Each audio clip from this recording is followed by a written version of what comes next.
रहीम अस्सलाम वालेकुम dear student आज की इस वीडियो में हम 7th क्लास की मैथ एक्सरसाइज 7.1 का part C and D solve करेंगे। तो पार्ट सी है हमारे पास find the percentage of property tax when. तो पहले दो क्वेश्चन में पार्ट ए एंड बी में हमने क्या फाइंड किया था, हमने ये फाइंड किया था कि कितना टैक्स है, ठीक है, कितना टैक्स पेड करना है प्रॉपर्टी का। तो अब यहाँ पे हमने क्या करना है, यहाँ पे हमने परसेंटेज बतानी है, मतलब find the percentage of property. हमने परसेंटेज बतानी है जबकि बताया गया है कि इतना टैक्स पे किया है और इतनी प्रॉपर्टी है, ठीक है। 30,000 जो है उसका टैक्स पेड किया है और 1,800,000 जो थी प्रॉपर्टी थी। अब ये टैक्स पेड किया, बताए कितने परसेंट पेड किया है, ठीक है। तो पहला हमारे पास जो फार्मूला था हम उसी को सेट करना आपको सिखाएंगे, ताकि अगर एक फार्मूला आपको याद है तो उसको मतलब कैसे आपने रीअरेंज करना होता है। तो हमारे पास देखें पहले हमने क्या किया था, हमने टैक्स फाइंड किया था, ठीक है। और हमारे पास जो गिवन था क्या था, जैसे 2% ऑफ जो प्रॉपर्टी था, मतलब प्रॉपर्टी वेल्थ दौलत जो जितनी भी अमाउंट थी, ठीक है, ये थी। अब हमारे पास क्या है, अब हमारे पास क्या है, ये भी गिवन है, ये भी गिवन है, हमने ये फाइंड करना है। तो जब हमने जो फाइंड करना होता है उसको x के इक्वलेट कर लेते हैं, ठीक है। 2% ऑफ, तो 2% को कैसे लिखते थे, x/100 मल्टीप्लाई बाय प्रॉपर्टी, यानी कि जो अमाउंट थी वो लिखते थे, और यहाँ पे था टैक्स। अब हमने टैक्स फाइंड नहीं करना, हमने ये फाइंड करना है, तो इसको हम यहीं पे रहने देंगे। तो हमारे पास जो 100 यहाँ पे डिवाइड हो रहा है इसको टैक्स के पास ले जाएंगे। तो अगर यहाँ पे हमारे पास कोई भी वैल्यू डिवाइड हो रही है तो दूसरी तरफ हम उसको ले जाएंगे, शिफ्ट कर देंगे, तो अगर वो डिवाइड हो रही है तो वो मल्टीप्लाई में तब्दील हो जाएगी। और जो यहाँ पे मल्टीप्लाई हो रहा है, क्या मल्टीप्लाई हो रहा है, प्रॉपर्टी मल्टीप्लाई हो रही है, जितनी भी जायदाद थी वो मल्टीप्लाई हो रहा है। तो अब ये जो मल्टीप्लाई हो रहा है ये यहाँ आके डिवाइड में तब्दील हो जाएगा। तो बन गया हमारा फार्मूला, एक्स मीन्स परसेंटेज हमने जो फाइंड करनी है यहाँ पे, ठीक है, क्वेश्चन में। तो अब हमारे पास जो फार्मूला बन गया इसको पलट देते हैं, यानी कि हम इस तरीके से भी लिख सकते हैं। जैसे हमें करने की आदत है, हम क्या करते हैं, यहाँ पे जो हमने फाइंड करना होता है वो लिखते हैं और बराबर की निशानी डालते हैं, और दूसरी तरफ हम अपनी वैल्यू लिखते हैं, ठीक है। अब इसी तरीके से ये हमारे पास फार्मूला अरेंज हो गया है। हम चाहे तो इसको इस तरह लिख दें, चाहे तो इस तरह लिख दें, कोई फ़र्क नहीं पड़ता, ठीक है। यानी कि एक्स क्या है, जो हम परसेंटेज हमने फाइंड करनी है वो है, ठीक है। अब हमारे पास इसका फार्मूला बन गया। इसी फार्मूला के तहत हमने ये सारी जो इक्वेशंस हैं इसको सॉल्व करना है। तो अब हमने क्या करना है, हमने करना है 100 लिखा मल्टीप्लाई बाय जो टैक्स की अमाउंट है, जो हमारे पास यहाँ पे इक्वेशन में स्टेटमेंट में बताया गया है कि the property of tax paid is, यानी कि ये क्या है हमारे पास, ये टैक्स जो हमने पेड किया था इस इक्वेशन में। तो हमारे पास क्या है, 30,000 है, तो हमने लिख दिया 30,000, ठीक है।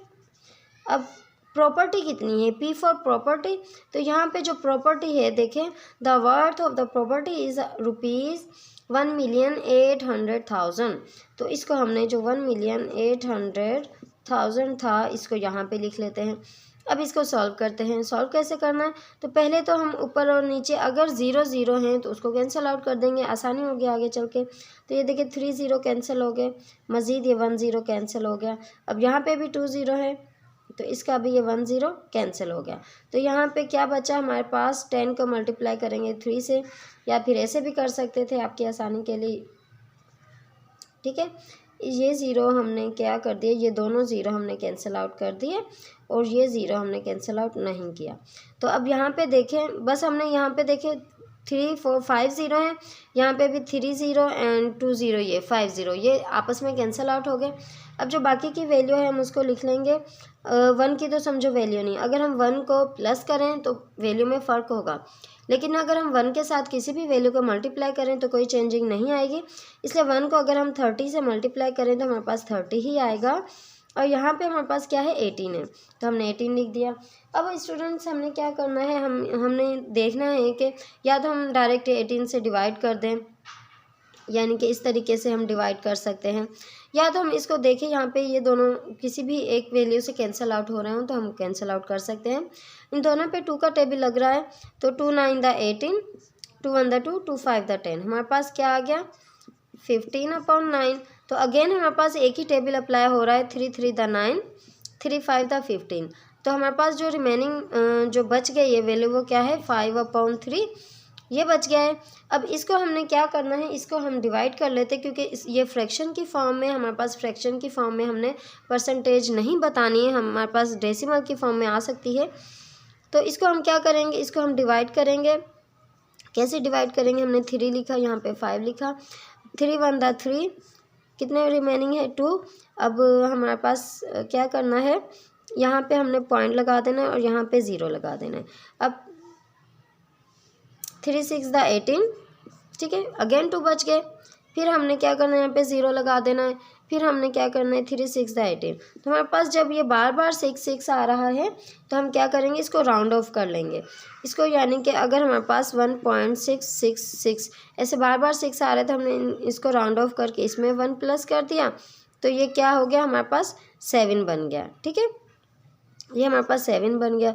जब हमने इसको भी राउंड ऑफ कर दिया तो हमारे पास क्या बच गया 1.7, ये भी सही है हमारे पास, या फिर हमारे पास 1.67, ये भी दुरुस्त है, दोनों का एक ही मतलब है।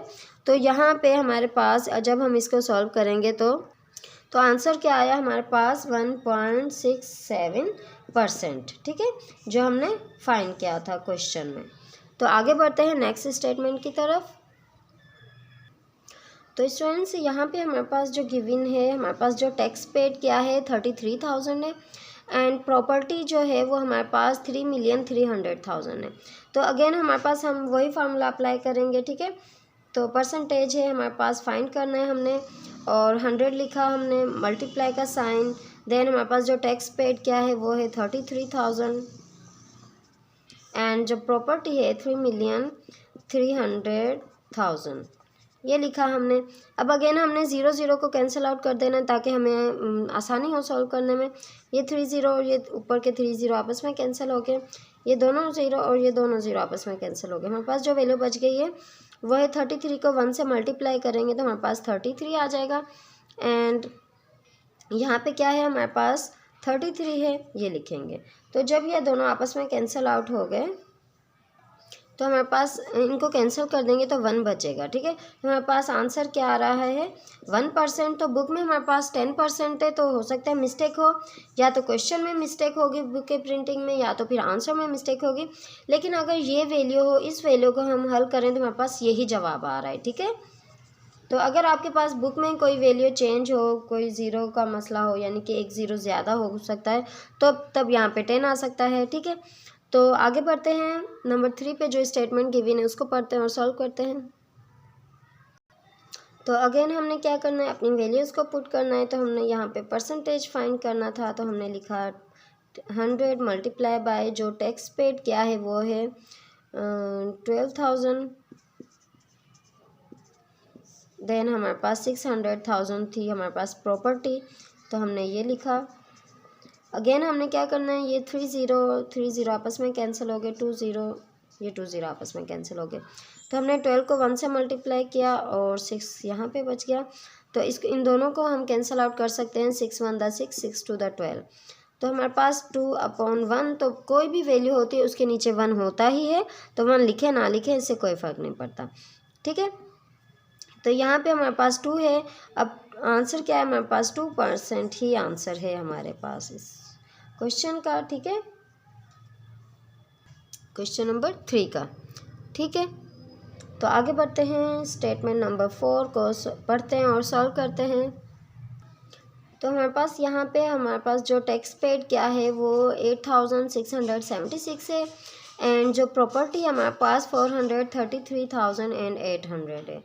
तो इस प्रॉपर्टी के वैल्यूज़ को हम पुट कर लेते हैं। तो टैक्स हमारा जो है, टैक्स की अमाउंट हमने लिख ली अपॉन, एंड जो प्रॉपर्टी की अमाउंट है वो लिख लेते हैं, ठीक है। तो अब हम क्या करेंगे, अगेन हमारे पास ये 2 0 और ये 2 0 आपस में कैंसिल हो गए। अब जो रिमेनिंग है वो क्या है 8,676 एंड 4,338, ये वैल्यू बची।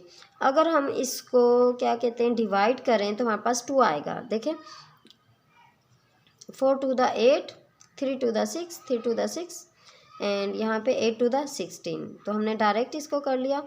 तो हमारे पास यहाँ पे देखें, जब हम इन दोनों को डिवाइड करें, आप खुद से करके सॉल्व कर लेना, तो हमारे पास 2 आएगा और हमारे पास इसका आंसर क्या है, 2% है। ठीक है स्टूडेंट्स, तो ये था हमारे पास पार्ट सी हमारे 7.1 का। तो नेक्स्ट हमारे पास पार्ट डी है, वो हमारे पास डेफिनेशंस हैं। हमारे पास हमने जब 7.1 स्टार्ट की थी पार्ट ए में, उससे पहले मैंने आपको थोड़ा एक्सप्लेन किया था टैक्स के बारे में। तो अभी थोड़ा सा अगेन हम आपको समझा देते हैं। सॉरी, यहाँ पे नंबर 4 लिखना था। ठीक है, तो समझते हैं what is tax. So students, what is tax? A fee charged by the government on a product, income or activity is called tax. तो कोई भी अमाउंट जो गवर्नमेंट चार्ज करती है हमारे प्रोडक्ट जो हम इस्तेमाल करते हैं, घरेलू अशिया, या फिर जो हम बिल पे करते हैं, बिजली का बिल, गैस का बिल, उन पे भी टैक्स होता है, उनमें टैक्स शामिल होता है। और जो मतलब कुछ भी चीज़ हम प्रॉपर्टी अगर ख़रीद लें तो उस पर भी गवर्नमेंट का टैक्स होता है। गवर्नमेंट क्या करती है, आवाम से टैक्स वसूल करती है, फिर अगेन उसको उस पैसे को वसूल में लाती है। जैसे कि हम वो गवर्नमेंट फ़ीसें देती है, स्कूल के इदारे हैं, हॉस्पिटल्स हैं, या और कोई तरक्की का काम होता है हमारे मुल्क के लिए, तो उस पर वो खर्च करती है। तो इसलिए क्या होता है, पैसा जो होता है वो रिसाइकलिंग होता रहता है। जो जैसे कि अमीर लोग हैं वो ज़्यादा टैक्स पे करते, जिनके पास ज़्यादा प्रॉपर्टी है वो ज़्यादा टैक्स पे करते, ताकि वो पैसा गवर्नमेंट के किसी काम आ सके। गवर्नमेंट हमारे फ़ायदे के लिए कोई मंसूबा तैयार करती रहती है। ठीक है जी, तो टैक्स होता है जो गवर्नमेंट चार्ज करती है किसी भी अमाउंट को, मतलब जो भी हम प्रोडक्ट ख़रीदते हैं उनमें से। ये हो गया टैक्स। अब उसके बाद नेक्स्ट क्वेश्चन है, what is the purpose of taxation? तो जैसे कि मैंने आपको व्हाट इज़ टैक्स की जो डेफिनेशन है इसको एक्सप्लेन करते हुए बताया कि अब इसी तरीके से इस दूसरे का जवाब भी उसी में आ जाता है कि पर्पस क्या है, मकसद क्या है टैक्स अदा करने का। तो मकसद यही है कि अगर पैसा अमीरों के पास ही रहे तो वो उन्हीं के पास साइकिल करता रहता है। अगर पैसा मतलब अमीर जो हैं कुछ टैक्स की सूरत में पे कर देते हैं, कुछ ज़कात की सूरत में पे कर देते हैं, तो वो थोड़ा गरीबों के पास भी पहुंच जाता है। और अगर टैक्स की सूरत में पे करते तो वो हमारे मुल्क के किसी काम आता है। ठीक है, तो टैक्स पे करने का यही मकसद है कि वो जो पैसा होगा वो हमारी गवर्नमेंट जो होती है वो यूज़ में लाती है अपना, मतलब सर्कल को चलाने के लिए। मींस फ़ीसें देती हैं टीचर्स को, और हॉस्पिटल्स होते हैं, तमाम इदारे होते हैं ऐसे जिनका अखराजात जो होता है वो गवर्नमेंट करती है। तो गवर्नमेंट के पास कहाँ से आता है, वो टैक्स की सूरत में गवर्नमेंट वसूल करती है रेजिडेंट से, मतलब रिहायशियों से। तो स्टूडेंट्स, हमें एक्सप्लेन करना है प्रॉपर्टी टैक्स को। तो प्रॉपर्टी टैक्स क्या है कि जब भी हम कोई प्रॉपर्टी ख़रीदते हैं, मतलब कोई हम प्लॉट ले रहे हैं, कोई ज़मीन ले रहे हैं, तो उस पे जो टैक्स होता है, मतलब ख़रीदते वक्त जब हम रजिस्ट्रेशन करते हैं तो उस वक्त भी जो टैक्स होता है वो गवर्नमेंट के पास जाता है, जितने भी रजिस्ट्रेशन के पैसे होते हैं। या जो भी अगर दो पर्सन्स प्रॉपर्टी सेल करें तो उनमें गवर्नमेंट का टैक्स शामिल होगा। तो जो प्रॉपर्टी यानी कि ज़मीन, प्लॉट, जायदाद, प्लॉट वगैरह के ऊपर जो टैक्स होता है उसको प्रॉपर्टी टैक्स कहते हैं। तो स्टूडेंट्स, लास्ट जो है हमारे पास, mention any 4 properties which are exempted from property tax. ऐसी 4 खसूसियात, मतलब हमें 4 पॉइंट बताने हैं कि जो कि प्रॉपर्टी टैक्स में शामिल हैं। मींस गवर्नमेंट ऑन प्रॉपर्टीज़ जो कि गवर्नमेंट की प्रॉपर्टी है, residential building on land not over 120 square yard, यानी कि जो रिहायशी लोगों की इमारत या ज़मीन जो कि 120 फुट से ज़्यादा ना हो, उस पर टैक्स नहीं होता। जो गवर्नमेंट की प्रॉपर्टी है उस पर टैक्स नहीं होता। और 1 रेजिडेंशियल फ्लैट और 600 स्क्वायर फीट और less on any floor of a building, यानी कि अगर कोई रिहायशी फ्लैट है जो कि 600 स्क्वायर फुट से छोटा है, या फिर किसी बिल्डिंग की छत है, उस पे भी टैक्स नहीं होता। मीन्स ये ऐसी प्रॉपर्टी हैं जिन पर टैक्स नहीं होता है। ठीक है, तो और क्या कहते हैं, लाइब्रेरी, पार्क, प्लेग्राउंड, प्लेस और वर्शिप ऑर्फनेज, मतलब कोई जैसे कि इबादत गाह है, प्लेग्राउंड है, लाइब्रेरी है, पार्क है, तो ये सब क्या है, गवर्नमेंट का भी काम होता है ना कि हम जो भी रेजिडेंट्स हैं उनको सहूलियात फ़राहम करें। तो ऐसी चीज़ों पे जो पार्क हो गया, प्लेग्राउंड हो गया, उन पे टैक्स नहीं होता। मीन्स हमें ऐसी प्रॉपर्टी बतानी थी जिन पे टैक्स लागू नहीं होता, वो हमें बताने थे। तो ये सब पॉइंट्स हैं जिन पे टैक्स लागू नहीं होता, ठीक है। Properties owned by widows, orphan, children and disabled individuals within some specified limit. अगर कुछ लिमिट में जायदाद हो किसी बेवा की, यतीम की, या फिर बच्चे की, या फिर ऐसे जो डिसेबल होते हैं, मतलब जिनमें कोई नुक्स होता है, कोई नेचुरली जैसे अपाहिज हो गया, माजूर हो गया, ऐसे बच्चे हैं या ऐसे लोगों की जो जायदाद होती है, अगर वो लिमिटेड हो, कुछ थोड़ी हो जायदाद, तो उस पर क्या होता है, टैक्स नहीं होता। और क्या है, property listed as protected heritage under the Sindh cultural heritage presentation act 1994, ठीक है। तो ये सब प्रॉपर्टीज़ जो हैं इन पे क्या है, टैक्स लागू नहीं होता। इसके अलावा जो प्रॉपर्टी है उनके ऊपर टैक्स लागू होता है, ठीक है। तो ये था हमारे पास एक्सरसाइज 7.1 हमने सॉल्व कर ली है। तो इंशाल्लाह ताला नेक्स्ट वीडियो में हम 7.2 को सॉल्व करेंगे। फिर मिलेंगे। अपना बहुत सारा ख्याल रखना। अल्लाह हाफिज़।